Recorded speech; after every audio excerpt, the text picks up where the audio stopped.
One day exam by Chandra institute के online platform पर मैं प्रवीण सिंह आप सभी दोस्तों का बहुत बहुत स्वागत करता हूं।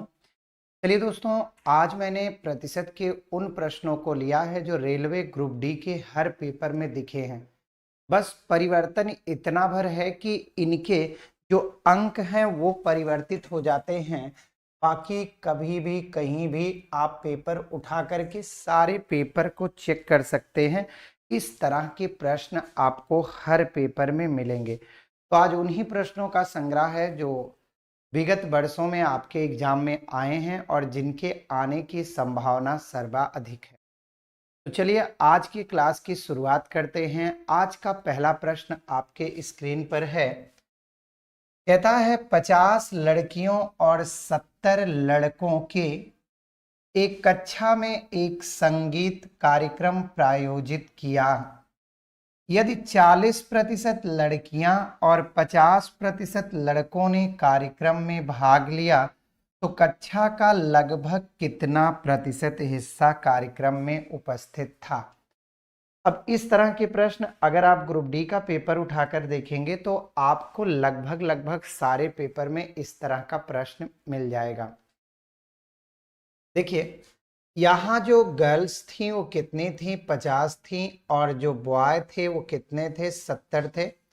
अगर हम टोटल की बात करें तो टोटल जो आपके यहाँ मतलब उस कक्षा में जो लड़के और लड़कियां दोनों मिलाकर थे वो कितने थे, 150 थे। अब कहता है कि 40% लड़कियों ने कार्यक्रम में हिस्सा लिया। तो देखो भैया, 50 का 40% क्या हो जाएगा, तो 50 का 40% निकाल लीजिए तो 20 हो जाएगा। और कहता है 50% लड़कों ने भाग लिया तो 70 का 50% या सीधे आप कह सकते हैं आधा। तो टोटल भाग लिया कितने लोगों ने, तो 30 20 50 5 कितने लोगों ने, 55। मतलब 120 लोग वहां कक्षा में थे, पर उस संगीत वाले कार्यक्रम में केवल भाग लिया 55 लोगों में।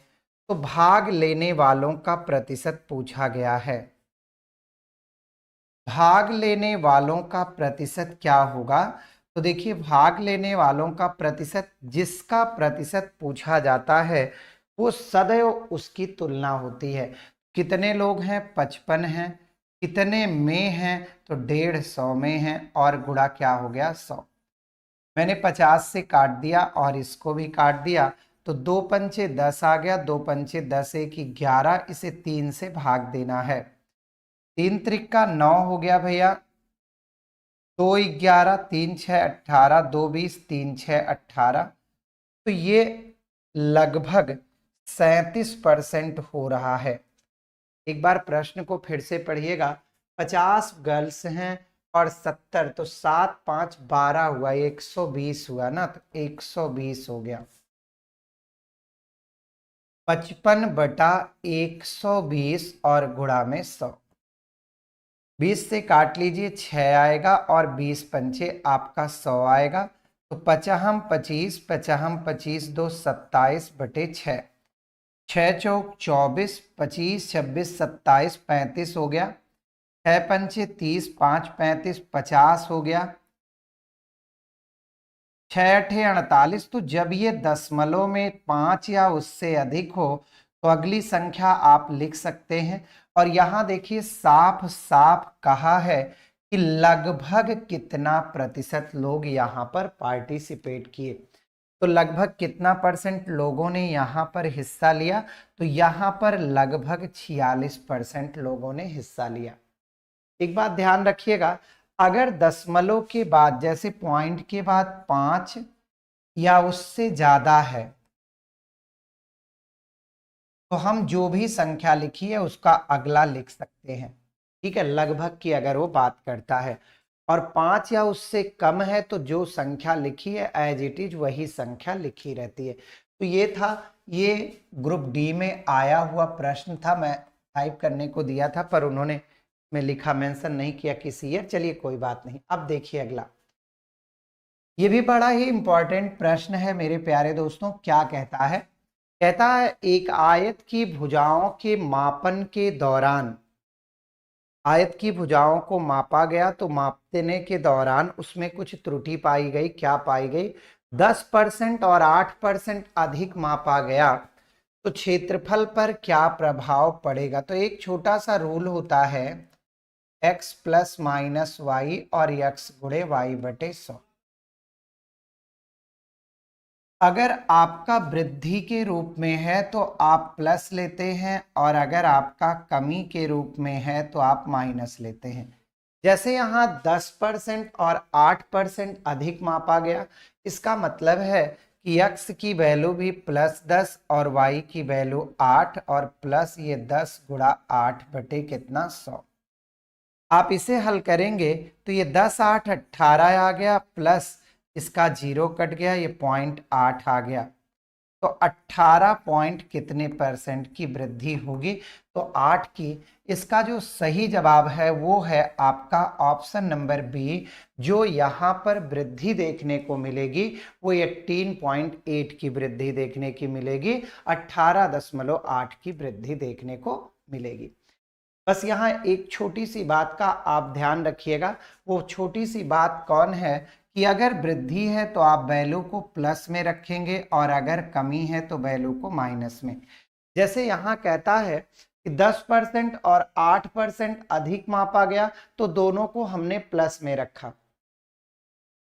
मान लीजिए वो कहता 10% अधिक में और 8% कम में, तो पहले को हम +10 रखते और दूसरे को हम -8 रख लेते। चलिए आज के तीसरे प्रश्न पर हम लोग चलते हैं। कहता है यदि एक वर्ग की प्रत्येक भुजा को 50% बढ़ा दिया जाए। तो देखिए अगर मैं वर्ग की बात करूं मेरे प्यारे बच्चों, तो वर्ग में दो भुजाएं होंगी ना, एक लंबाई और एक चौड़ाई। अब वो प्रत्येक भुजा को कहता है तो ये भी 50 बढ़ेगा और ये भी 50 बढ़ेगा। भाई भुजाएं तो इसमें भी 4 ही होती हैं, तो 2 लंबाई 2 चौड़ाई। तो यहां भी आपका जब वो कहता प्रत्येक भुजा में वृद्धि, तो प्रत्येक भुजा का मतलब है कि आप लंबाई में भी 50% की वृद्धि कर रहे हो और आप चौड़ाई में भी कितने % की वृद्धि कर रहे हो? 50%। तो यहां भी आप उसी का प्रयोग करें। कौन सा? x plus minus y plus minus x गुणा वाई बटा 100। जब दो प्रतिशत की तुलना करना हो तो इसका सदैव प्रयोग करते हैं। अगर वृद्धि है तो आप प्लस का उपयोग करिएगा और कमी है तो आप माइनस का उपयोग करिएगा। एक बात आप यहाँ पर छोटी सी और ध्यान रखिएगा कि अगर आपका उत्तर प्लस में आता है तो सदैव वृद्धि होगी, और अगर आपका उत्तर माइनस में आता है तो यहाँ सदैव कमी होगी। जैसे देखिए x 50% की बात करता है और वृद्धि है तो दोनों में केवल वृद्धि ही वृद्धि का प्रयोग होगा। तो 50 गुणा 50 बटा क्या हो गया? 100 हो गया। तो देखिए ये 50 और 50 आपका 100 हो गया, प्लस इनका दोनों कट गया और ये 25 जुड़ गया।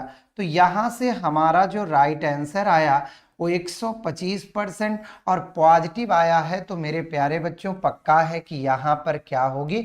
वृद्धि होगी। तो इसका राइट आंसर हो जाएगा कौन सा? ऑप्शन नंबर डी इसका राइट आंसर है।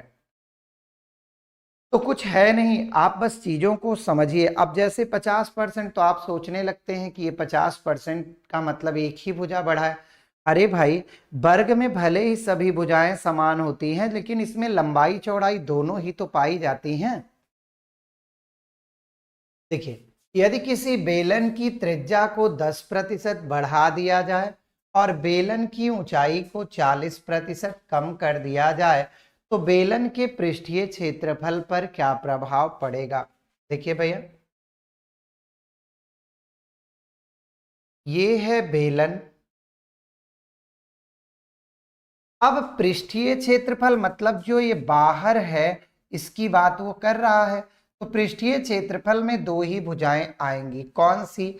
एक तो आपकी ऊंचाई आएगी, देखिए ये वाला पोर्शन इसमें शामिल होगा, और एक कौन सा? ये वाला त्रिज्या वाला।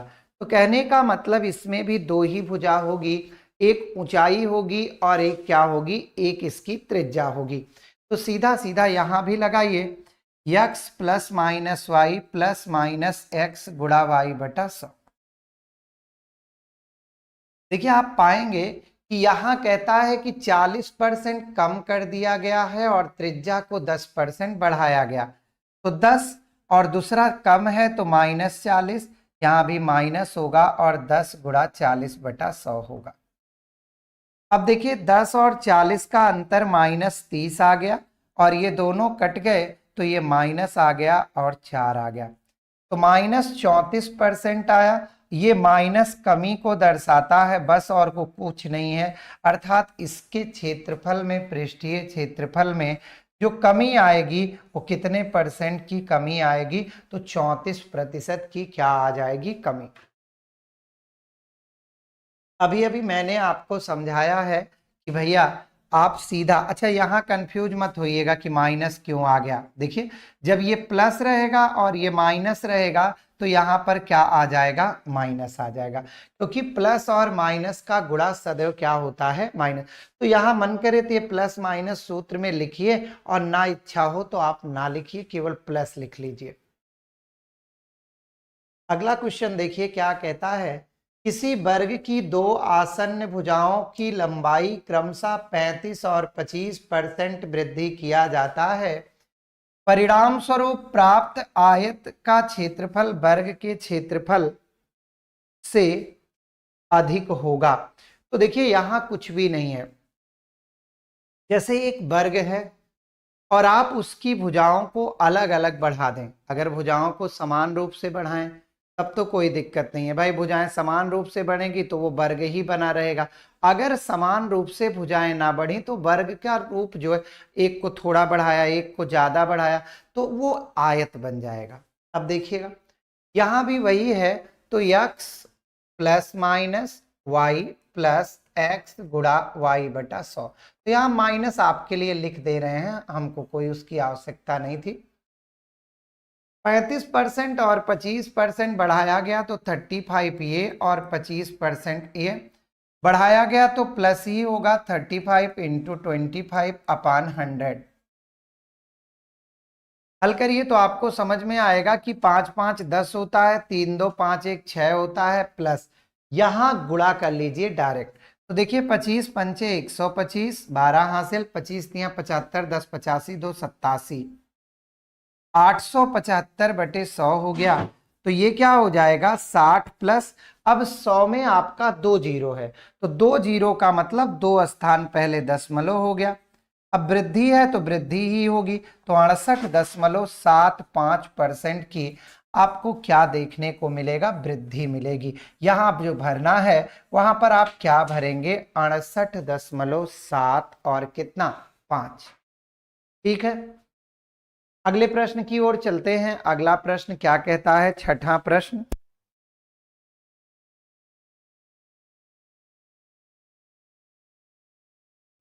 चलिए बात आई क्वेश्चन नंबर 6 की, हम लोग छठवां प्रश्न देखते हैं क्या कहता है।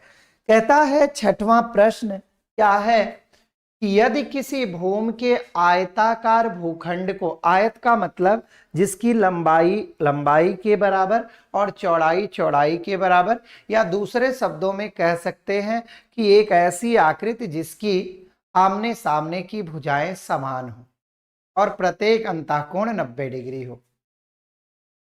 कहता है यहां 10% और 8% बढ़ा दिया जाए, तो आइए भैया x plus minus y plus minus x गुणा y/100। अब यहां हमको प्रश्न में देखना होगा कि प्रश्न क्या कहता है। कहता है 10% और 8% बढ़ाया गया है, तो पहली वैल्यू 10, दूसरी प्लस में 8, प्लस 10 गुणा 8/100। ये सारे प्रश्न आपके रेलवे में आए हुए हैं, इसको मैंने काट दिया है, 0.8 हो गया, तो 18.8% की पॉजिटिव आया तो वृद्धि होगी। तो यहां आपका राइट आंसर हो जाएगा ऑप्शन नंबर डी, कि यहां जो वृद्धि होगी वो कितने की होगी, तो वो 18.8% की होगी। समझ में आया। अब सोचिए यही सब आपके ग्रुप डी हम अपने अनुसार से अपने अनुसार एक भी नहीं दिए हैं। ये सारा आया, मैंने उनसे बोला भी था कि यहाँ सामने लिख दीजिए कि कब आया है, पर उन्होंने नहीं लिखा, हो सकता है गलती से छूट गया हो। ये सारे प्रश्न आए हैं, मैं अपनी तरफ से इसमें एक भी प्रश्न नहीं डाल रहा हूं। देखिएगा अगला, यदि किसी वृत्त की त्रिज्या को 35% कम कर दिया जाए। देखिए वृत्त का निर्माण होता है दो त्रिज्याओं से, एक इधर और एक इधर, मतलब व्यास। तो अगर 35% ये बढ़ा रहे हैं तो 35% ये भी बढ़ाएंगे, मतलब दोनों ही भुजाएं आपकी बढ़ेंगी। तो यहां भी x plus minus y plus minus x गुणा वाई बटा 100 ही लगाएंगे। अब 35% बढ़ा है तो 35 प्लस 35 प्लस 35 इंटू 35 अपान क्या हो जाएगा 100। देखिएगा यहां पर 35 हो गया कितना 70, ओ सॉरी कमी कहा है, यहां देखिए 35% की कमी। तो देखिए x का मान आप क्या रखेंगे -35, y का मान भी रखेंगे -35। अब माइनस और माइनस का गुणा क्या हो जाएगा। देखिए आपको अगर जरा भी दिक्कत लग रही तो केवल एक रूल याद रखिए, कौन सा, ये प्रश्न में अगर वृद्धि हो रही है तो वृद्धि में रखिएगा और अगर कमी हो रही है तो कमी में रखिएगा। सही है। अब क्या करना है, अब देखो यहां पर आप प्लस रख लो -35 इंटू -35 अपान 100। तो ये क्या होगा, अगर आप इसको हल करेंगे तो -70 हो जाएगा। यहां देखिए ये प्लस हो जाएगा। 35 का वर्ग, वर्ग ऐसे निकाला जाता है 3 का 9, 5 का 25 और इसको गुणा कर लो, 3 पचे 15 दुनाई 30, यहां जोड़ लो, यही वर्ग है। 1225 इसका वर्ग है तो 12.25 आ जाएगा। अच्छा, ये अपना भिन्नात्मक रूप ही देना चाह रहा है तो हम इसको भिन्नात्मक रूप ही देंगे। कितना 1225 और बटे में 100, 25 चौका 100, 25 चौका 100, 25 नौया 225। अब क्या इसका इसमें गुणा होगा, 280 प्लस 49 और बटे में 4। तो ये माइनस तो कमी को दर्शा रहा है। देखिए यहां पूछा भी है क्या, कमी, तो आप माइनस का मतलब कमी ही समझिए। तो 10 में से 9 गया 1 आ गया, 7 में से 4 गया 3 आ गया और ये 231 बटे 4 भाग दीजिए। 4 पंचे 20, 30 हो गया, 4 सते 28, 2 हो गया, तो 57 सही 2/4% का आपको यहां कमी देखने को मिलेगी। तो अगर बड़ा हो जा रहा है तो बड़ा देखकर आपको परेशान नहीं होना है, बस आपको जैसे मैंने बताया वैसे वैल्यू रखनी है और उसी तरीके से प्रश्न को हल करना है। आगे की ओर चलते हैं। आज का क्वेश्चन नंबर आपका 8वां। देखिए सभी प्रश्न वैसे ही है, बस थोड़ा थोड़ा सा परिवर्तन है। अब सोचिए अगर ग्रुप डी में हर वर्ष इस तरह का प्रश्न आ रहा है तो हमारे पास ये प्रश्न ऑलरेडी तैयार होना चाहिए। हमेशा आ रहा, लगातार देख रहे हैं आप, हर साल बना है, जब भी पेपर हुआ हर बार आया है। तो ऐसे प्रश्नों को हम अपने दिमाग में एकदम घोल के बैठा लेते हैं। क्या है, एक आयत की प्रत्येक भुजा को 25% वृद्धि, वही है भैया, लंबाई में 25% की वृद्धि की जाए तो क्षेत्रफल में होने वाले, अच्छा भैया, तो देखिए यहां भी हम वही रखेंगे, x plus y plus x गुणा वाई बटा 100। आप क्या पाओगे कि यहां वृद्धि है तो x को भी 25% और y को भी 25% आप इंक्रीज करोगे। तो देखिए यहां ये 25 हो गया और यहां भी ये 25 हो गया और प्लस में 25 गुणा 25 बटा 100 हो गया। भाई ये 25 25 50 हो गया और 25 का वर्ग 625 बटे 100 हो गया।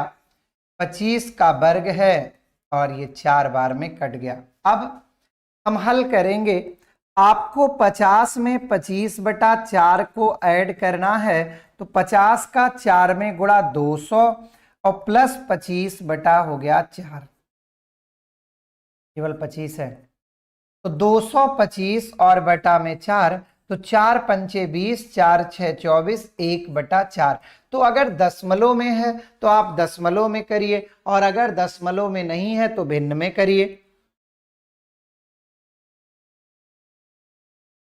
तो यहां से इस प्रश्न का जो सही जवाब आपको देखने को मिलेगा वो कौन सा मिलेगा, तो वो मिलेगा आपको ऑप्शन नंबर सी। कहता है यदि किसी वृत्त की त्रिज्या को 25% कम कर दिया जाए, तो देखो आपको मैंने बताया कि वृत्त में अगर हम देखें तो एक त्रिज्या इधर, एक त्रिज्या इधर, तो अगर 25 इधर करेगा तो 25 इधर भी करेगा, दोनों तरफ होगा। भाई एक तरफ कर देंगे एक तरफ नहीं करेंगे तो वृत्त बनेगा ही नहीं, तो चपटा हो जाएगा, बेकार हो जाएगा, वृत्त जैसा कुछ दिखेगा ही नहीं। तो यहां भी वही करना है, कौन सा, x plus y plus x गुणा वाई बटा 100। अब आप ध्यान से देखिएगा, 25% का मतलब है 25 प्लस ये भी 25 प्लस 25 गुणा 25 बटा क्या हो गया, 100 हो गया। तो यहां देखिए 25 का वर्ग या 25 25 50 हो गया, और ये 625 बटा 100। यहां जो उत्तर दिए गए हैं वो दशमलव में दिए गए हैं, तो आपको अब भिन्न में रखने की कोई आवश्यकता नहीं है। तो ये क्या हो गया, ये आपका 50 हो गया, और ये हो गया 2 अंक पहले दशमलव, और 50 में 2 अंक पहले दशमलव, इसमें 2 अंक, 56.25 हो गया। तो इस प्रश्न का राइट आंसर आपके सामने आ गया, कौन सा, ऑप्शन नंबर डी। ये सारे प्रश्न ग्रुप डी में आए हुए प्रश्न हैं। 10वां देखिए, यदि किसी वर्ग की भुजाओं की माप में 50% की वृद्धि हो कर दी जाती है, तो उसके क्षेत्रफल में होने वाली प्रतिशत वृद्धि क्या होगी। अब वर्ग है, 50 बढ़ेगा, जितने प्रश्न आए हैं इस मैंने सबको अलग किया है और सबको आपको दे रहा हूं। तो 50 प्लस 50 प्लस 50 गुणा 50 और बटा में क्या हो जाएगा, 100। तो 50 50 100 हो गया, और प्लस में दोनों कट गए, 25 हो गए, और जैसे ऐड करेंगे 125%। उत्तर पॉजिटिव आ रहा है, तो सदैव और सदैव वृद्धि होगी। अगर निगेटिव में उत्तर मिलता है तो हमेशा आपको कमी का दर्शन करना है, और अगर हम वृद्धि मिलती है तो सदैव आपको प्लस में उत्तर मिलेगा। क्वेश्चन नंबर 11 पर आपको लेकर चलते हैं। कहता है यदि आयत की लंबाई चौड़ाई में 8 और 12% की वृद्धि कर दी जाती है, तो उस आयत के क्षेत्रफल में कितने प्रतिशत की वृद्धि होगी। अब बताइए, इसी तरह के प्रश्न ये हर साल आए होंगे, तभी तो इतने प्रश्न आपके सामने मैं रख पा रहा हूं। तो यहां देखिए वृद्धि है तो 8 रखिए, और यहां 12 रखिए, यहां पर 8 का 12 में गुणा और बटा 100 रखिए। तो 12 8 20 हो गया, और 12 8 96 बटा 100 हो गया, तो ये आपका 20 हो गया। अब यहां देखिए 100 में आपका 2 जीरो है, तो 2 अंक के पहले दशमलव निश्चित तौर पर आएगा, तो यहां पर 0.96 हो जाएगा। तो यह आपका जो वृद्धि देखने को मिलेगी वो 20.96 20.96। इसका राइट आंसर आपका ऑप्शन नंबर ए हो जाएगा।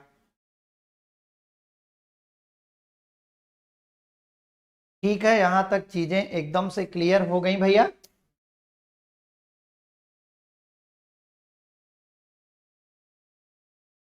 बारहवां प्रश्न आपके सामने है, यदि किसी वर्ग की भुजा को, अब तो आप खुद ही उत्तर दे सकते हो, यदि किसी वर्ग की प्रत्येक भुजा को 10% बढ़ा दिया जाता है तो क्षेत्रफल पर क्या प्रभाव पड़ेगा। तो 10% बढ़ाया है तो प्लस में ही रखना है। अब प्रत्येक भुजा का मतलब मैंने आपको समझाया कि भैया जब वर्ग होगा तब भी तो ये भुजा भी बढ़ाएगा, ये भी बढ़ाएगा, मतलब इसमें भी तो लंबाई और चौड़ाई ही होती है, और जब दोनों समान होता है तो इसी को कहते हैं भुजा का स्क्वायर। तो ये भी बढ़ाएगा और ये भी बढ़ाएगा, मतलब 10-10% की दोनों में वृद्धि होगी, लंबाई और किसमें, चौड़ाई में। तो ये 20 हो गया और ये 1 हो गया, क्योंकि ये दोनों कट गए तो आपकी जो वृद्धि दिखाई दी वो कितने परसेंट की, 21%। तो कौन सा ऑप्शन सही है, ऑप्शन नंबर कौन सा, डी। ठीक है यहां तक।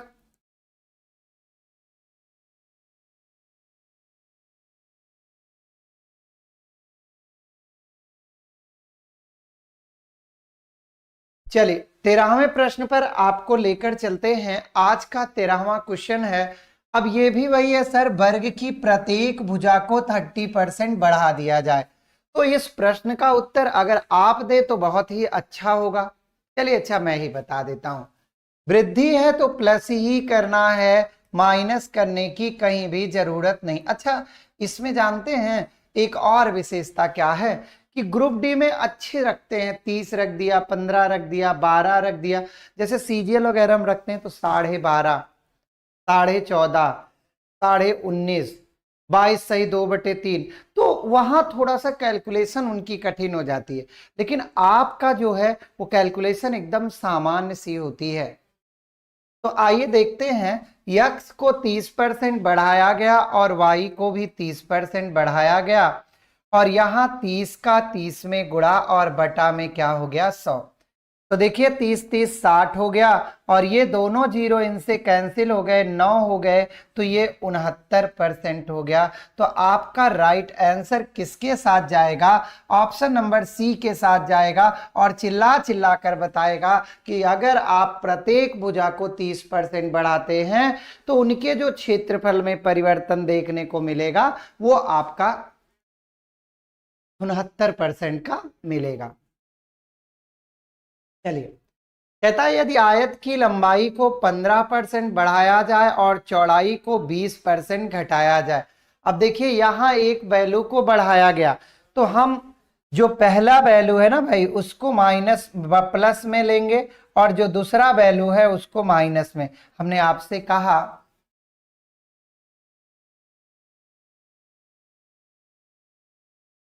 यही बोला। अब देखिए वृद्धि है, 15% बढ़ाने के बाद 20% चौड़ाई को कम कर दिया जाता है। तो ये 15% बढ़ गया और ये 20% घट गया, और प्लस में अब अगर आप ऐसे रखते हो तो 15 गुणे -20/100। तो देखो 15 में से 20 गया तो -5, और यहां माइनस प्लस माइनस हो गया, 20×5 100, 5 तिहाई 15, ये भी 3। तो यहां से हमको -8% मिला, और माइनस केवल कमी को दर्शाता है। तो यहां इस प्रश्न में हमको जो मिला है वो 8% की कमी को दर्शा रहा। ठीक है भैया, तो यहां आपका कितने परसेंट की कमी देखने को मिल रही है, तो इस प्रश्न में आपको जो कमी देखने को मिल रही है वो 8%। अब देखिए आज का 15वां प्रश्न बड़ा अच्छा है, देखने में भी बड़ा सा दिख रहा है, बहुत बड़ा सा प्रश्न है ना। 1 2 3 4 5 6 7 लाइन में प्रश्न है। आइए पहले पढ़ते हैं। कहता है एक चुनाव में वोट डालने के लिए अधिकृत लोगों में से 90% लोगों ने अपने मतों का प्रयोग किया। डाले गए वोटों में से 80% वोट वैध थे।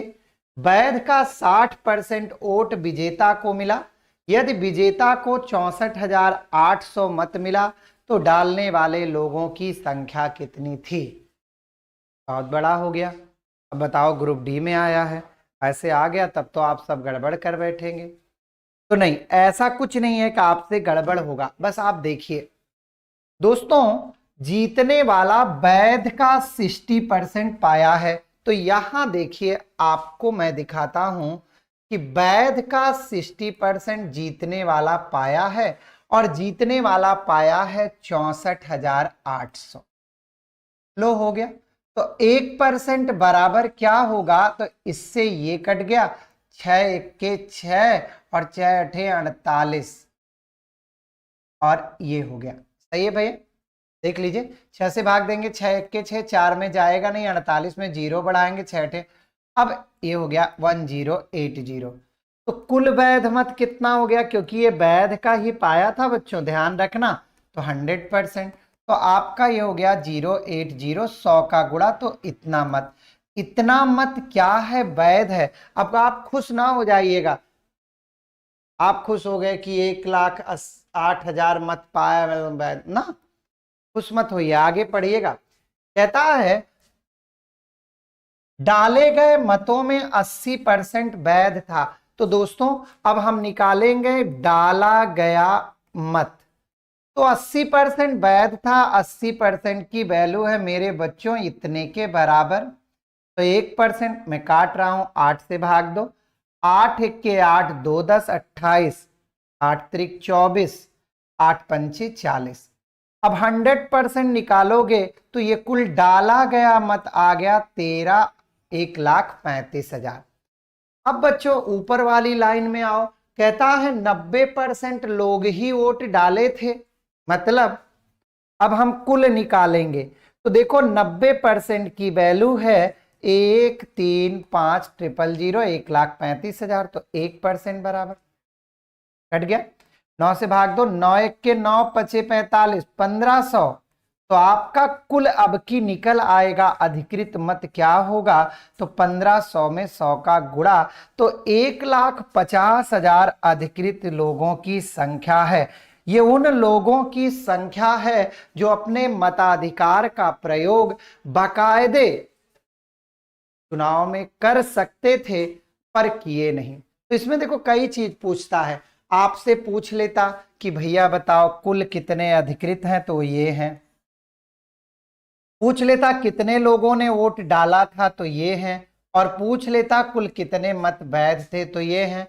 अगर पूछ लेता कितने मत अवैध थे, तो इन दोनों का क्या ले लेते, अंतर ले लेते।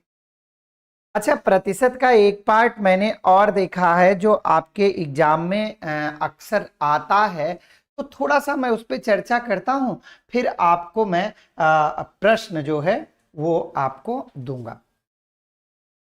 क्या है देखिए, एक होता है जनसंख्या, और जनसंख्या पर आधारित प्रश्न हमेशा देखने को मिलते हैं। अच्छा, जनसंख्या पर आधारित प्रश्न के लिए आप चक्रवृद्धि ब्याज का सूत्र रटते हैं। जनसंख्या पर आधारित जो प्रश्न मिलते हैं उनके लिए आप चक्रवृद्धि ब्याज का सूत्र रखते हैं, जबकि ऐसा कुछ भी करने की आवश्यकता आपको नहीं है। बस एक चीज की आवश्यकता है कि अगर टोटल को हम 100 मानेंगे तो 100 में वृद्धि होने पर 100 में प्लस, और 100 में कमी होने पर 100 में माइनस। अब जैसे प्रश्न क्या बनता है, कहता है एक कस्बे की जनसंख्या, एक कस्बे की जनसंख्या 8,000 है। यदि इसमें प्रत्येक वर्ष, यदि इसमें प्रत्येक वर्ष 10% की दर से वृद्धि हो, 10% की दर से वृद्धि हो, तो पूछ लिया पहला, 2 वर्ष बाद जनसंख्या क्या होगी, 2 वर्ष बाद जनसंख्या क्या होगी, और दूसरा यही पूछ लिया कि बताइए भैया 2.5 वर्ष बाद जनसंख्या क्या होगी। तो आप क्या करते हैं, आप लग जाते हैं सूत्र रटने में और पूरा मन लगा के रटते हैं, और अंत में एक छोटी सी गलती सब सत्यानाश कर देता है। तो रटना वटना नहीं है। देखो आप मेरी बात समझो, जैसे आपसे कहा गया 2 वर्ष बाद, तो ठीक है, अभी हम आज के दिन में चलते हैं कि आज जो हमारी जनसंख्या है वो कितनी है। तो आज की जनसंख्या है 8,000। अब पहले वर्ष 10% बढ़ा तो 100 पर 10 प्लस, और दूसरे वर्ष 100 पर 10 प्लस। यहां से 3 जीरो 3 जीरो और एक इसका काट दिया, तो 8 गुणे 11 गिरहियम 121 इतना हो गया। जीरो आया, 8 1 के 8, 8 दुनाई 16, 8 1 के 8 1 9। तो जो जनसंख्या 8,000 थी वो 9,680 हो गई। इसका सबसे बढ़िया तरीका यह है कि वृद्धि है तो आप 100 पर प्लस कर लेना, और अगर कमी है तो आप 100 पर माइनस कर लेना। अब कहेंगे 2.5 वाला।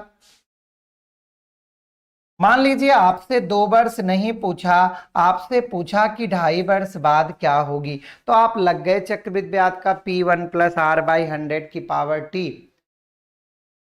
और फिर से 1 plus R into B by C upon 100। तो ये क्या है, क्यों अपने आप को फंसाएंगे? सीधा देखिए, 8,000 है, पहले वर्ष 10 बढ़ा तो 110 बटे 100, दूसरे वर्ष 10 बढ़ा 110 बटे 100, अब तीसरा वर्ष आधा है। यहां देखो ये जो है 2.5 है, तो 2.5 में क्या है, अब 2 वर्ष तो पूरे के पूरे थे तो दोनों वर्ष 10-10% बढ़े, लेकिन जो थर्ड वाला वर्ष है वो आपका आधा है, तो अगर पूरा वर्ष में 10% बढ़ता है तो आधा वर्ष में कितना बढ़ेगा, केवल 5%। तो जहां 110 कर रहे थे वहीं 105 कर देंगे, काम हो गया। बोलिए कि रटने की आवश्यकता है बी बाई सी तो कौन बाई सी तो कौन बाई टी, कुछ नहीं रटने की आवश्यकता है भाई, हल कर लेते हैं। 3 0 2 0 3 0 4 0 4 0 5 0 5 0 2 चौक 8 2 पंचे 10, 5 से काट दीजिए। अब देखिए 4 गुणे 11 गुणे इसका गुणा कर दीजिए, 11 1 के 11, 11 दूनाई 22 1 23, फिर 4 गुणा फिर कर दीजिए, 11 1 के 11, 11 3 33 1 34, 3 हासिल, 11 दूनाई 22, 22 और 3 25। अब 4 का गुणा कर लो बहादुर, तो 4 1 के 4, 4 चौक 16, 4 पंचे 20 1 21, 4 दूनाई 8 2 10, तो यह जनसंख्या हो गई 10,164। ठीक है, तो अगर आप इस तरीके से कर लोगे तो आपको सूत्र रटने जैसा कुछ नहीं। अच्छा, अब इसी में एक चीज और आपको दिखाते हैं, जैसे कहता है एक कस्बे की जनसंख्या 20,000 है, जो 2 वर्ष के बाद 28,800 हो जाती है। 28,800 हो जाती है तो वृद्धि की दर कितनी है? तो आपसे पूछता है तो वृद्धि की दर कितनी है। एकदम सिंपल तरीके से आप इसको भी कर सकते हैं। देखिए कहता है आज की जो जनसंख्या है वो आपकी 20,000 है। बोलो कहा कि नहीं कहा? कहा है। तो देखिए 20,000 हो गया।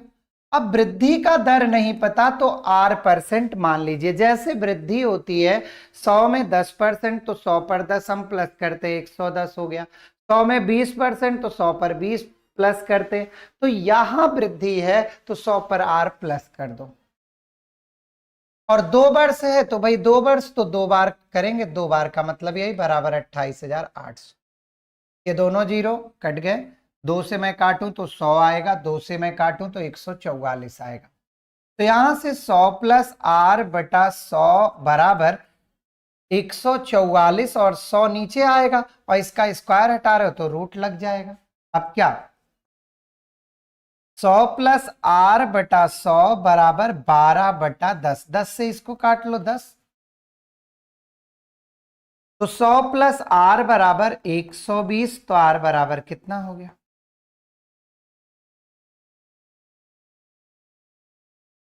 तो देखो जैसे पिछले में क्या था, वहां बाद की जनसंख्या पर चर्चा किया, यहां भी बाद की जनसंख्या पर चर्चा कर रहा है, बट आपसे कहता है कि किस रेट से वृद्धि हमारी हुई है ना। तो बाद की जनसंख्या वृद्धि है तो 100 पर प्लस, कमी है तो 100 पर माइनस। दर भी निकाल लिए, जनसंख्या भी, इसमें समय भी पूछता है, एक समय वाला भी आपको बता देते हैं। जैसे मैं आपसे कहूं कि एक मशीन का वर्तमान मूल्य, एक मशीन का वर्तमान मूल्य 10,000 रुपया है। यदि इसमें प्रत्येक वर्ष यदि इसमें प्रत्येक वर्ष 10% की वृद्धि हो तो कितने वर्षों के बाद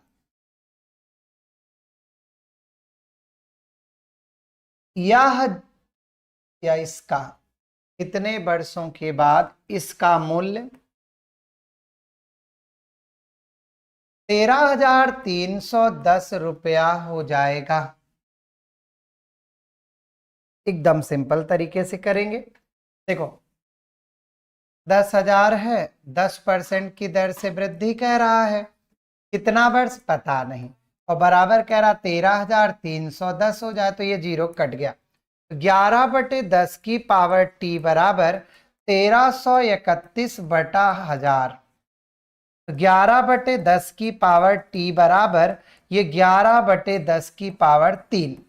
अब देखो जब एक ही पावर x बराबर एक ही पावर y हो तो x बराबर y के होता है, तो यहां से ये समान है तो ये भी समान होगा, तो आपको कितना वर्ष लग जाएगा, तो यहां पर आपको 30 वर्ष लग जाए, तो 3 वर्ष लग जाएगा।